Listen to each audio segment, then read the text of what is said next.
Welcome back, traders and investors, to Benzinga's Pre-Market Prep, brought to you by MarketFi. I'm your co-host, Joel L. Condon, along with Brianna Valesky, and we have Chris Martenson on the line. He's an economic researcher and futurist. Chris, how you doing this morning?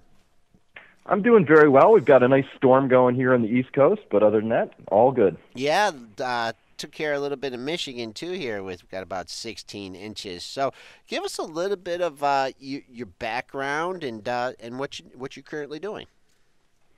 Sure. I started my life as a research scientist, PhD in a field of biological sciences. Went from there, got an MBA, worked my way up through the corporate ladder, corporate finance, strategic consulting, stuff like that. Ended up as a vice president of a very large corporation and left all that behind to begin talking about what's going on in the world and the economy, especially with respect to energy and things like that. Wow, and you've written a couple of books too. Yeah, I got a book out. It's called The Crash Course, online video series, website called Peak Prosperity. We have a lot of people coming by there to try and understand what's going on in the world. Very big changes coming. That's sort of the lens we look through everything at. Okay, and you like to look through things, through different forces, the economy, energy, and the environment. That the three E's that you call them. How did you come up with that philosophy? Well, I started looking at the economy first, enlightened self-interest. It was 2001-2. My stock portfolio was getting shredded. I needed to understand why that was happening. What I found in the economy concerned me greatly back then, just things around debt and entitlement, underfunding. That led little inquiry. I'm a scientist by training, so I dug. I found that energy is actually the linchpin of the story. And then, of course, the environment, too, both the things we take from and things we put back into it. When I put all three together, I came up with one word that describes our current trajectory, and that's unsustainable. Ooh. So if something's going to shift, it's good to get out in front of that. Okay, well, we have definitely had a shift in the crude oil market. A bunch of different factors, causing the decline from the $100 level. First start, what do you think have been the primary factors, for this decline? Was it something that you were able to forecast?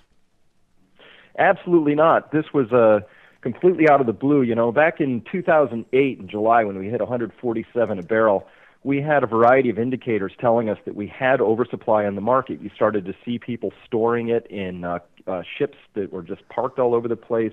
We had obvious spillage of storage facilities all over the world. That didn't happen this time. We're starting to see a little bit of that now because there's some contango in the futures, but obviously something happened to the oil market where just perceptions very suddenly broke. I'm not of a mind that this is completely just Saudi Arabia jawboning the oil price down by saying they're going to keep pumping. This is a combination of two things. Real economic weakness across the world, and secondarily, I do believe that there was a bit of a push given to the oil market in order to make a point towards Russia. Oh, really? Okay, so you're getting into some fundamental factors there. You mentioned the term contango. Could you just go over that term for our listeners? Sure. That means that you can buy oil today for cheaper than you can buy oil out in the future. So right now, last I checked, there was about $10 of contango across a year, meaning if oil rounding is $50 today, it's $60 in December of this later in 2015. That means for somebody who's got the ability, you can buy oil out there in the future, sell a futures contract way out there, buy oil today, store it, and get yourself an automatic guaranteed $10 a barrel return. The question is, can you store it for $10 a barrel or less? And, normally isn't that a bullish indicator? Well, it is, and the reason that I'm bullish on the price of oil is because the current price of oil is below the marginal cost of production. The United States shale patch is the world's current marginal swing producer. Oil has to be at least 70 a barrel across the two best plays. 80 is better. The worst plays need higher than that. So at these oil prices, guaranteed, we're going to see those whole shale plays just shut down until the oil price comes back up. Oh, really? Because the cost of production is, they're losing money by bringing it out of the ground. How much has shale contributed to production over the last couple of years? Well, it's it's currently it's added about 3 million barrels a day over the last couple of years. It's been on a real tear. It's probably about 4 to 5 million barrels a day of total production. Depends how you count it.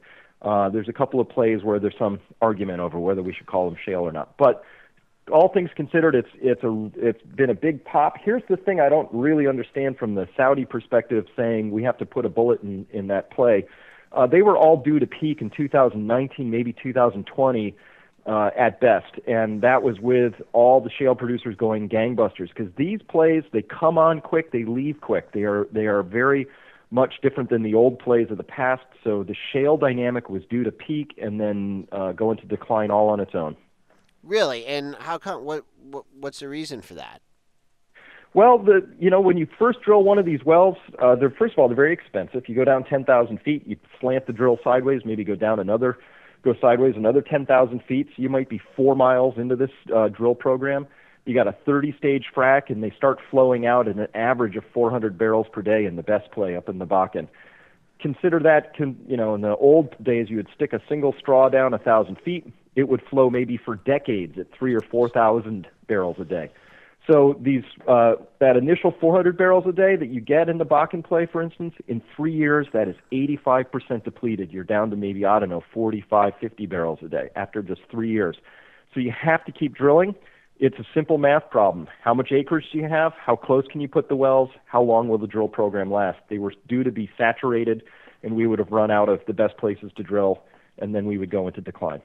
Okay, so if you're looking for a potential rally here in the oil sector, do you go out? Do you look at the futures markets? Do you prefer to play some of the ETFs? I know there's some levered ones up there that you can get triple bang for your buck, or do you go to the individual equities? I think that there's a tremendous opportunity to be had here. I am not yet in the catch a falling knife stage.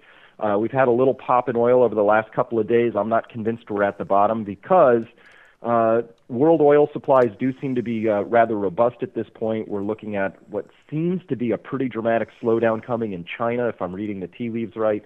So it could be that oil wallows around for a while. Production itself does not come down all that quickly. What stops is new production coming online at oil prices like this. But existing production, pretty stagnant. It's going to keep trucking along. So, but given that, I am really excited by some of the equities that would exist out there. There's going to be a lot of wreckage in the shale plays, but there's going to be some real winners that come out of that. Obviously, there's going to be some real losers in there too. So you're going to have to do some good due diligence, some fundamentals.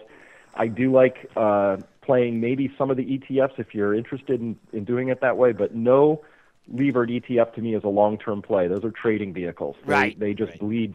They bleed value over time. Yeah. Other than that, I do think that there's going to be a heck of a washout coming in a lot of the service companies, and again, some consolidation. So both producers, servicers, and then even international oil companies, those are all going to come roaring back because, Joel, it's this simple. The price of oil is going to have to go up because if it doesn't, in 1 or 2 years from now, we're going to discover that we have less oil coming out of the ground, and that's going to be a major, major problem for the world. And what did you think about the Halliburton Baker Hughes merger? Kind of like at the height of the decline, these two companies pony up here. What do you think the process? Do you think they're going to be able to streamline some operations? And is this something that's on your radar? Sometimes they do ring a bell at the top. That feels like one of those classic mergers right at the top. I think a bit too much money was paid. In that, obviously, it gives them an opportunity, though, to really slash and really cut costs. They're going to do that. They're both well-run companies, and I'm sure they'll merge fine, but there will be some pain in that. This oil route is turning into a pretty extreme one. You know, everybody was kind of hoping this was just a little pause. It would come right back. I think the industry is starting to settle into this idea that, no, this is the real deal. This might last a year or two. If it does, there's real pain coming because the whole industry was just absolutely going gangbusters. And, we had our signals. It was February. It was a year ago. We saw all the international oil companies cut their capital expenditures when oil was at 110 a barrel. They were saying we can't both support dividends and the CapEx programs. One of these two things is going to have to go. They cut it CapEx first. That was at 110 a barrel. At half that, you know that there's just additional difficulties coming, and that's really going to hit the service companies hard. Okay. Just any final words of advice for people that want to play this sector? Absolutely, I would just watch this carefully for a while. I'm not convinced that we're at a bottom yet. I prefer to miss trying to catch the exact bottom and let things really turn their hand. I don't, right now we're going to have to watch the global economy with what's happening in Europe, also the signs out of Asia, particularly China. It looks like we're coming into a slowdown. That could really hit oil demand, and that could keep prices weak for a while. So be patient, do your due diligence, start looking around for the stars that you want to pick up. Make sure you have that list in hand. So when this turns, you can get out there and buy some good companies. All right, Chris Martenson. He's an economic researcher and futurist, joining us here on Benzinga's Pre-Market Prep, brought to you by MarketFi. Thanks a lot. You gave us an interesting perspective on a very volatile sector here, and we'd like to bring you on again sometime. My pleasure, Joel.